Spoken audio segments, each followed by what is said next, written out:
നമസ്കാരം, മലയാളി വാർത്തയിലേക്ക് സ്വാഗതം. തിരുവനന്തപുരം മേയർ ആരാണ്? ആദ്യത്തെ ബി.ജെ.പി. മേയർ ആരാണ് എന്നടക്കമുള്ള ചോദ്യങ്ങൾ ഇപ്പോഴും ബാക്കിയാകുന്നു. വളരെ സസ്പെൻസ് നിലനിൽക്കുകയാണ്. ഇന്ന് നിർണായക തീരുമാനമുണ്ടാകും. വി രാജേഷാണോ ആർ ശ്രീലേഖയാണോ എന്നതിലാണ് ആകാംക്ഷ. മറ്റൊരു സർപ്രൈസ് പേര് വന്നാലും അതിനുള്ള സാധ്യതയും തള്ളിക്കളയാനാകില്ല. ബി.ജെ.പിയിൽ ചർച്ചകൾ എന്തായാലും പുരോഗമിക്കുകയാണ്. വളരെ വമ്പിച്ച ചർച്ചയാണ് ഇപ്പോൾ പുരോഗമിച്ചുകൊണ്ടിരിക്കുന്നത്. ആരാണ് ആദ്യത്തെ തിരുവനന്തപുരം ബി.ജെ.പി. മേയർ എന്ന കാര്യത്തിൽ. മേയർ ആരാകുമെന്നതിൽ സസ്പെൻസ് തുടരട്ടെ എന്നാണ് സംസ്ഥാന അധ്യക്ഷൻ രാജീവ് ചന്ദ്രശേഖർ അടക്കമുള്ളവർ കഴിഞ്ഞ ദിവസം മാധ്യമങ്ങളോട് പറഞ്ഞത്. ഇതിനിടെ മേയർ സ്ഥാനത്തേക്ക് മത്സരിക്കാൻ കോൺഗ്രസും CPM-ഉം തീരുമാനിച്ചിട്ടുണ്ട്. RP Shivaji CPM സ്ഥാനാർത്ഥിയാകും. കോൺഗ്രസിന്റെ സ്ഥാനാർത്ഥിയും ഉടൻ തീരുമാനിക്കും. ഭൂരിപക്ഷത്തിന് ഒരു സീറ്റിന്റെ കുറവ് കാര്യമാക്കുന്നില്ലെന്നും മേയർ പ്രഖ്യാപനത്തിലെ സസ്പെൻസ് അങ്ങനെ നിലനിൽക്കട്ടെ എന്നും പ്രകാശ് ജാവ്ദേക്കറും രാജീവ് ചന്ദ്രശേഖറും വ്യക്തമാക്കി. ക്രിയാത്മക പ്രതിപക്ഷമായിരിക്കുമെന്ന് LDF-ഉം UDF-ഉം വ്യക്തമാക്കി. 4 പതിറ്റാണ്ട് നീണ്ട ഇടതുഭരണം അവസാനിപ്പിച്ചാണ് തിരുവനന്തപുരം കോർപ്പറേഷനിൽ BJP അധികാരത്തിലെത്തുന്നത്. വലിയ ആവേശത്തോടെയാണ് BJP സംസ്ഥാന അധ്യക്ഷനൊപ്പം അംഗങ്ങൾ സത്യപ്രതിജ്ഞ ചെയ്യാനെത്തിയത്. വി രാജേഷോ അതോ ആർ ശ്രീലേഖയോ അതുമല്ലെങ്കിൽ മറ്റൊരു സർപ്രൈസ് വ്യക്തി മേയർ ആകുമോ എന്നതിലാണ് സസ്പെൻസ് തുടരുന്നത്. 2 സ്വതന്ത്ര അംഗങ്ങളുടെ നിലപാടും കോർപ്പറേഷൻ ഭരണത്തിൽ നിർണായകമായി മാറും. മാത്രമല്ല, സ്വതന്ത്ര സ്ഥാനാർത്ഥി മരിച്ച വിഴിഞ്ഞത്ത് ജനുവരി 12-ന് തിരഞ്ഞെടുപ്പുണ്ട്. 3 മുന്നണികൾക്കും ഒരുപോലെ നിർണായകമായ ഒരു സീറ്റിൽ 9 സ്ഥാനാർത്ഥികൾ ഇതുവരെ മാത്രം പത്രിക നൽകി. മേയർ ചെയർപേഴ്സൺ തിരഞ്ഞെടുപ്പ് ഈ മാസം 26-നും പഞ്ചായത്ത് പ്രസിഡന്റ് തിരഞ്ഞെടുപ്പ് 27-നുമാണ്. അതേസമയം തിരുവനന്തപുരം കോർപ്പറേഷനിൽ കനത്ത പരാജയം നേരിട്ടതിൽ ആര്യയ്ക്കെതിരെയുള്ള വിമർശനങ്ങൾ ഇപ്പോഴും തുടരുകയാണ്. കഴിഞ്ഞ ദിവസം ഉണ്ടായ മീറ്റിങ്ങുകളിലടക്കം ആര്യയ്ക്കെതിരെ വിമർശനമുണ്ടായി. പ്രത്യേകിച്ചും ഈ വിഷയത്തിൽ, അതായത് തിരുവനന്തപുരം കോർപ്പറേഷനിൽ LDF-ന് വലിയ തിരിച്ചടിയായത് ആര്യയാണോ എന്ന ഒരു ചോദ്യം. അതിന് മറുപടിയുമായി സാമൂഹിക നിരീക്ഷകൻ രാജേന്ദ്രൻ പന്തളം കഴിഞ്ഞ ദിവസം മലയാളി വാർത്തയോട് സംസാരിച്ചിരുന്നു. അദ്ദേഹത്തിന്റെ പ്രതികരണത്തിലേക്ക് ഒരിക്കൽ കൂടി. ഇപ്പോ തദ്ദേശ തെരഞ്ഞെടുപ്പിൽ CPM-ന് വലിയ രീതിയിലുള്ള തിരിച്ചടിയാണ് നേരിട്ടിരിക്കുന്നത്. അപ്പോൾ ഒരുപാട് ഇടങ്ങൾ നഷ്ടപ്പെട്ടു. പ്രത്യേകിച്ച് എടുത്തു പറയുന്നത് തിരുവനന്തപുരം കോർപ്പറേഷൻ വരെ കയ്യിൽ നിന്ന് പോയി. അപ്പോൾ ഇതില് ആര്യക്കെതിരെയാണ് തിരുവനന്തപുരം കോർപ്പറേഷൻ BJP-ക്ക് കൊണ്ട് കൊടുത്തു എന്ന രീതിയിൽ ആര്യക്കെതിരെ വലിയ രീതിയിലുള്ള വിമർശനങ്ങൾ ഉയർന്നു. അത് ഇപ്പോഴും പാർട്ടിക്കുള്ളിൽ നിന്ന് തന്നെ അലയടിക്കുന്നുണ്ട്. അപ്പൊ എന്താണ് അങ്ങയുടെ ഒരു വിലയിരുത്തൽ? ഞാൻ ഈ വിലയിരുത്തൽ എന്ന് പറയുമ്പോൾ എന്നെ ഒന്ന് അനുവദിക്കണം. കാരണം വിശാലമായ ഒരു കാഴ്ചപ്പാടിൽ നിന്നുകൊണ്ട് നമ്മൾ ഈ കാര്യത്തെ ഒന്ന് കാണുകയാണ്. അത് വന്നിട്ട് ഈ ആര്യയിലേക്ക് വരാം. അതുമായിട്ട് എങ്ങനെ കണക്റ്റഡ് ആയിരിക്കുന്നു? കാരണം ആരും പറയാത്ത ഒരു പോയിന്റാണ് ഇപ്പൊ ഞാൻ പറയാൻ പോകുന്നത്. അതായത് ഇങ്ങനെയുള്ള കാര്യങ്ങളിൽ എന്തൊക്കെയാണ്, നമുക്ക് ഒരു ഉദാഹരണം സാധാരണക്കാരന് മനസ്സിലാവുന്ന രീതി, നമ്മുടെ പണ്ട് ഈ ജോബ് വർക്കൊക്കെ ചെയ്തിരുന്ന ടൈപ്പിംഗ് മെഷീൻ ഇപ്പൊ എവിടെങ്കിലും കാണുന്നുണ്ടോ? കാണാൻ പറ്റുന്നുണ്ടോ? ചോദ്യമോ? കാണുന്നുണ്ടോ? ഹലോ, കാണുന്നില്ല. ഇപ്പൊ അങ്ങനെ കാണുന്നില്ല. എങ്ങുമില്ല. പണ്ടൊക്കെ SSLC ജയിച്ചാലും തോറ്റാലും നേരെ പോകുന്ന ടൈപ്പിംഗ് ഷോർട്ട് ഹാൻഡ് പഠിക്കുക. ഷോർട്ട് ഹാൻഡ് ഉണ്ടോ എവിടെങ്കിലും ഉണ്ടോ? ഇപ്പോ ഇല്ല. ഷോർട്ട് ഹാൻഡ് ഇല്ല, അതില്ല. അതിന് പുതിയ അഡ്വാൻസ്ഡ് ആയിട്ടുള്ള മെക്കാനിസങ്ങൾ നമ്മൾ കണ്ടുപിടിച്ചു. റെക്കോർഡ് ചെയ്ത് കേൾക്കാം. അതുപോലെ തന്നെ പിന്നെ പല ഭാഷകളിൽ നമുക്ക് അപ്പൊ തന്നെ കേൾക്കാൻ പറ്റും. ഇങ്ങനെയൊക്കെ സംവിധാനം വന്നുകൊണ്ട് കാലഹരണപ്പെട്ടു. എന്താ നമ്മൾ പറയുന്ന കാലഹരണപ്പെട്ടു എന്ന് പറയുന്ന പോലെ ആ ടൈപ്പിംഗ് മെഷീൻ എന്ന് പറയുന്ന ഉപകരണം കാലഹരണപ്പെട്ടു. അപ്പോ അങ്ങനെ ഒരു സ്ഥിതി ആഗോള വ്യാപകമായിട്ട് തന്നെ കമ്മ്യൂണിസത്തിന് വന്നു. കമ്മ്യൂണിസം എന്ന് പറയുന്നത് വളരെ പ്രസക്തമായതും തീർച്ചയായിട്ടും മനുഷ്യ സ്നേഹത്തിന്റെ ഒരു ആശയം തന്നെയായിരുന്നു, ഒരു ഐഡിയോളജി തന്നെയായിരുന്നു, പ്രത്യയശാസ്ത്രം തന്നെയായിരുന്നു. പക്ഷേ നമ്മുടെ ഫാക്ടറികളിലെ അതുപോലെ തന്നെ തൊഴിലിടങ്ങളിലൊക്കെ തൊഴിലാളികൾ ഇങ്ങനെ ക്രൂരമായിട്ട് ചൂഷണം ചെയ്യപ്പെട്ടപ്പോൾ അത് വളരെ ആവശ്യമായിരുന്നു. ആ ചൂഷണത്തിൽ നിന്ന് അവരെ മോചിപ്പിക്കുന്നതിലും അവർക്ക് മതിയായ കൂലി ലഭ്യമാക്കുന്നതിലും കമ്മ്യൂണിസ്റ്റ് പ്രസ്ഥാനങ്ങൾ വലിയ പങ്ക് വഹിച്ചു. ആ ഒരു കാലഘട്ടത്തിലാണ് കാൾ മാർക്സും എംഗൽസും ഒക്കെ ജീവിച്ചിരുന്നത്. പക്ഷേ ഇപ്പോഴത്തെ കാലഘട്ടത്തിലേക്ക് നമ്മൾ പോകുമ്പോൾ ഇപ്പോൾ ഇലോൺ മസ്കിന്റെ തന്നെ സ്ഥാപനത്തിലെ ഒരു സിഇഒയ്ക്ക് കിട്ടുന്ന, സിഇഒയും തൊഴിലാളിയാണല്ലോ, കിട്ടുന്ന ശമ്പളം എന്ന് പറഞ്ഞാൽ നമ്മുടെ രാജ്യത്തെ ഒരു വലിയ മുതലാളിയുടെ മൊത്തമുള്ള വരുമാനത്തിനേക്കാൾ കൂടുതലാണ്, അസറ്റുകളേക്കാൾ കൂടുതലാണ് ഈ ഒരു സിഇഒയുടെ അസറ്റ് തന്നെ. അതുപോലെ തന്നെയാണ് റിലയൻസിന്റെ ഉടമയായിട്ടുള്ള അനിൽ അംബാനി അല്ല, മറ്റേ അംബാനി. ആ അംബാനിയുടെ ഒരു സ്ഥാപനത്തിൽ അദ്ദേഹത്തിന്റെ വീട്ടിലെ ഒരു ഡ്രൈവർക്ക് കിട്ടുന്ന ശമ്പളം എന്ന് പറഞ്ഞാൽ നമ്മുടെ ഒരു സാധാരണ ഒരു മീഡിയം സ്കെയിൽ വ്യവസായം നടത്തുന്ന ആളിനേക്കാൾ കൂടുതലാണ്. അയാൾക്ക് കിട്ടുന്ന ലാഭത്തിനേക്കാൾ എത്രയോ കൂടുതലാണ്. 15 ലക്ഷം രൂപയാണ് ശമ്പളം കൊടുക്കുന്നത്. മനസ്സിലായി? 15 ലക്ഷം. ഈ 15 ലക്ഷം രൂപ എന്തിനാണ് കൊടുക്കുന്നത്? അദ്ദേഹത്തിന്റെ ഒരു നിലവാരം അനുസരിച്ച് അതാണ് അദ്ദേഹം അവരുടെ കുട്ടികളുടെ എല്ലാ വിദ്യാഭ്യാസത്തിന്റെയും ചെലവ് അംബാനിയാണ് നോക്കുന്നത്. മനസ്സിലായി? അങ്ങനെയുള്ള ഒരു അപ്പൊ അങ്ങനെയുള്ള ഒരു വ്യവസ്ഥിതിയാണ് ഇപ്പൊ നമുക്കുള്ളത്. ഇങ്ങനെയുള്ള ഒരു വ്യവസ്ഥിതി അമേരിക്കയിലും ലോകമെമ്പാടും ജപ്പാനിലും എല്ലായിടത്തും ഇങ്ങനെ തന്നെ. ആ വ്യവസ്ഥിതി നിലവിൽ വന്നതുകൊണ്ടാണ് ചൈന തന്നെ സ്വകാര്യവൽക്കരണത്തെ പ്രോത്സാഹിപ്പിച്ചതും വികസന രംഗത്ത് അവരെ കുതിച്ചു ചാടി കൊണ്ട് മുന്നേറിയതും. കമ്മ്യൂണിസം ഉണ്ടായിരുന്നത് കൊണ്ടല്ല, മുതലാളിത്തം വന്നതുകൊണ്ട്. അപ്പൊ ഇന്നത്തെ കാലഘട്ടത്തിന്റെ പ്രത്യയശാസ്ത്രം മുതലാളിത്തമാണ്, കോമ്പറ്റീറ്റീവായിട്ടുള്ള ക്യാപിറ്റലിസം. അതാ, മനസ്സിലായില്ലേ? ആ ഒരു കാലഘട്ടത്തിൽ കമ്മ്യൂണിസം എന്ന് പറയുന്ന അപ്രസക്തമായി കാലഹരണപ്പെട്ട ഓട്ടക്കാൽ നാണയമായിട്ട്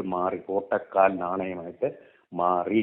അതിന്റെ വെറും അലയോലികൾ മാത്രമാണ് നമ്മൾ ഈ കേരളത്തിലെ തദ്ദേശ തെരഞ്ഞെടുപ്പിൽ കണ്ടത്. ആ പ്രസ്ഥാനത്തിന് ഇനി ആ ഒരു ഐഡിയോളജി വെച്ച് നിലനിൽക്കാൻ പറ്റുകയില്ല. ഇപ്പൊ നോക്കൂ, ആര്യ രാജേന്ദ്രനെ ഇതിലെ പ്രധാന പ്രതിയായിട്ട് പറയുന്നു തോൽവിയില്. ശരി, ഈ ആര്യ രാജേന്ദ്രൻ എന്താ ചെയ്തത്? ഒരു കാഷ്വൽ ആയിട്ടുള്ള ബസ് കണ്ടക്ടർക്ക് നേരെ പാഞ്ഞെടുക്കുകയായിരുന്നു. ഒരു മേയർ ചെയ്യേണ്ടത് എന്താണ്? വിശാലമായ കാഴ്ചപ്പാടോടെ തന്റെ ചുറ്റുമുള്ള സമൂഹത്തിനെ നന്നാക്കുകയാണ്. അല്ല ഒരു വ്യക്തിക്ക് നേരെ പ്രതികാര രുദ്രയായിട്ട് തന്റെ കാറും എടുത്ത് പായുകയല്ല ചെയ്യുന്നത്. അത് ഒരു പൊതു ജനപ്രതിനിധി ചെയ്യേണ്ട കാര്യമല്ല എന്നുള്ളതാണ്. ഒരു പ്രതികാര ബുദ്ധിയോടുകൂടി അങ്ങനെ പോകാനേ പാടില്ല. അപ്പോൾ അവരെ എന്തോ കൈ ആംഗ്യം കാണിച്ചു, അതല്ല ഇത് വണ്ടിയുടെ സിഗ്നലാണ് കാണിച്ചതെന്ന് ഡ്രൈവർ പറയുന്നു, കണ്ടക്ടർ അല്ല ഡ്രൈവർ പറയും. അപ്പോൾ അത് രണ്ട് ഭാഗത്തും നമുക്കറിയില്ല ഏതാണ്. കാരണം എന്താണ്? ബസ്സിലുള്ള CCTVയിലുള്ള മെമ്മറി കാർഡ് നഷ്ടപ്പെട്ടിരിക്കുന്നു. അതുകൊണ്ട് സത്യം നമുക്കറിയില്ല.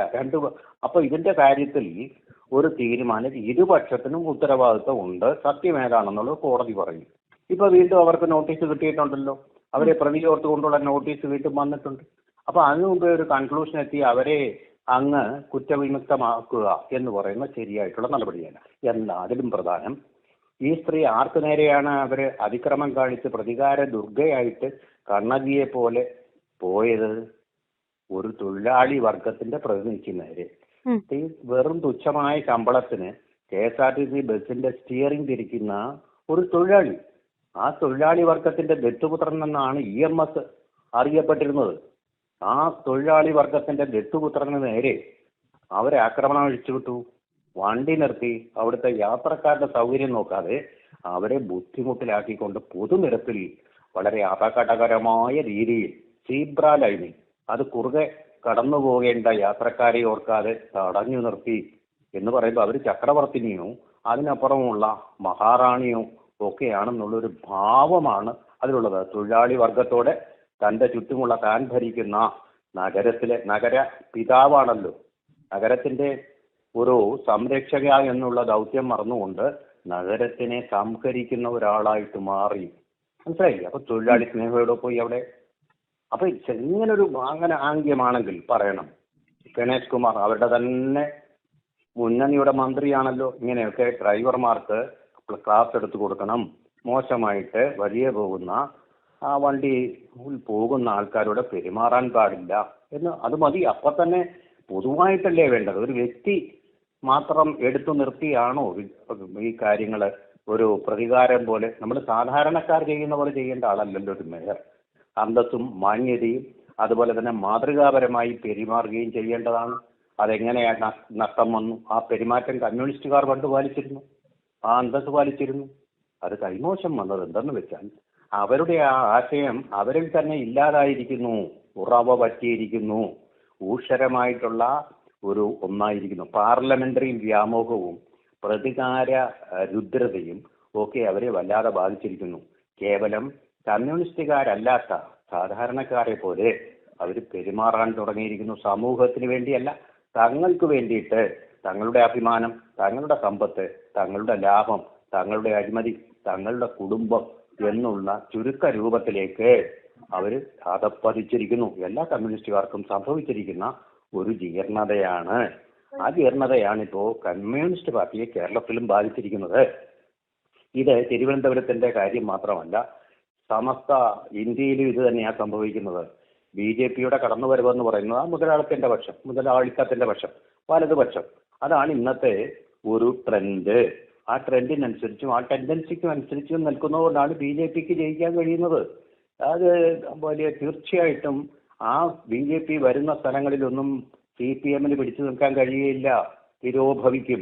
അതാണ് ചെയ്തുകൊണ്ടിരിക്കുന്നത്.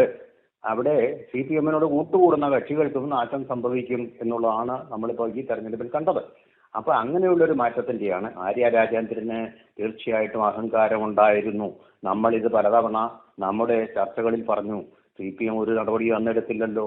ഇപ്പോഴാണ് അടി കൊണ്ടു കഴിഞ്ഞപ്പോഴാണ്, അനുഭവിച്ചു കഴിഞ്ഞപ്പോഴാണ് അവരെ അതിനെക്കുറിച്ച് ചിന്തിക്കുക പോലും ചെയ്തു. പിന്നെ മറ്റൊരു കാര്യം നമ്മൾ ഓർക്കേണ്ടത്, അതിപടലം അഭിപ്രായ വ്യത്യാസമാണ് CPM-ന്റെ കമ്മിറ്റി നേതൃയോഗം ചേർന്നപ്പോൾ ഉണ്ടായത്. അതിശക്തമായിട്ടുള്ള ആരോപണങ്ങൾ പിണറായി വിജയനും മന്ത്രിസഭയ്ക്കെതിരെയും ഒക്കെ തന്നെ ഉന്നയിക്കപ്പെടുകയുണ്ട്. നയവ്യതിയാനങ്ങൾ ഉണ്ടാവുന്നു എന്ന് പറഞ്ഞു. നയവ്യതിയാനങ്ങൾ പത്മകുമാറിനെ നീക്കാത്തതെന്ത്? ഒരു കള്ളനെന്ന് സ്വയം തെളിയിച്ച പത്മകുമാറിനെ എന്തുകൊണ്ട് നീക്കുന്നു എന്നുള്ള വിമർശനം വന്നു. എല്ലാ വിമർശനങ്ങളും വന്നു. പണ്ടൊക്കെ ഒന്ന് തലോടി പിണറായി വിജയൻ സൂര്യൻ, നമ്മുടെ കപ്പിത്താൻ എന്നൊക്കെ പറയുന്ന സമ്പ്രദായം പോയിരിക്കുന്നു. ആ സമ്പ്രദായം പോകുമ്പോൾ പിണറായി വിജയൻ എന്ന് പറയുന്ന ആൾ അങ്ങനെ ഈ വിമർശനങ്ങൾക്ക് വിധേയമാവുകയും ഞാനത് സ്വീകരിക്കുന്നു എന്ന് പറയുന്ന ആളുമല്ല. കട്ട കമ്മ്യൂണിസ്റ്റാണ് അദ്ദേഹം. കട്ട കമ്മ്യൂണിസ്റ്റിന്റെ ഒരു കുഴപ്പമെന്ന് പറഞ്ഞു കഴിഞ്ഞാൽ ഒന്നിനെയും വകവെക്കത്തില്ല. തനിക്കെതിരെ വിമർശനം ഉന്നയിച്ചവരെ പ്രതികാര ബുദ്ധിയോട് കാണും. അത് MA ബേബി ആയാലും NV ഗോവിന്ദനായാലും അങ്ങനെ തന്നെയായിരിക്കും. അപ്പൊ അതിന്റെ ഒരു റിസൾട്ട് എന്ന് പറയുന്നത് കമ്മ്യൂണിസ്റ്റ് പാർട്ടിയിൽ, ആ പ്രസ്ഥാനത്തിൽ ഒരു സ്പ്ലിറ്റാണ്. ആകെപ്പാടെ ഇനി ഒന്നും സ്പ്ലിറ്റ് ചെയ്യാനില്ലാത്ത പോലെ അത് വളരെ ചെറുതായിരിക്കുന്നു. ആ ചെറുത് വീണ്ടും സ്പ്ലിറ്റ് ചെയ്ത് പോകാനുള്ള സാധ്യത, അല്ലെങ്കിൽ കുറെ പേര് അങ്ങോട്ടും ഇങ്ങോട്ടും പോകുമ്പോൾ തന്നെ ഒരു സ്പ്ലിറ്റാണ്. MV രാഘവൻ പാർട്ടിയിൽ നിന്ന് പോയപ്പോൾ അവർ സ്പ്ലിറ്റ് ആയിരുന്നു, സംശയമൊന്നുമില്ല. അങ്ങനെയാണല്ലോ CMP ഉണ്ടായത്. അതുപോലത്തെ ഒരു സ്പ്ലിറ്റ് ഇന്നവിറ്റബിൾ എന്ന് പറഞ്ഞാൽ അനിവാര്യമായിരിക്കുന്ന ഒരു ഘട്ടത്തിലേക്കാണ് ഈ അഭിപ്രായ വ്യത്യാസങ്ങൾ പോകുന്നത്.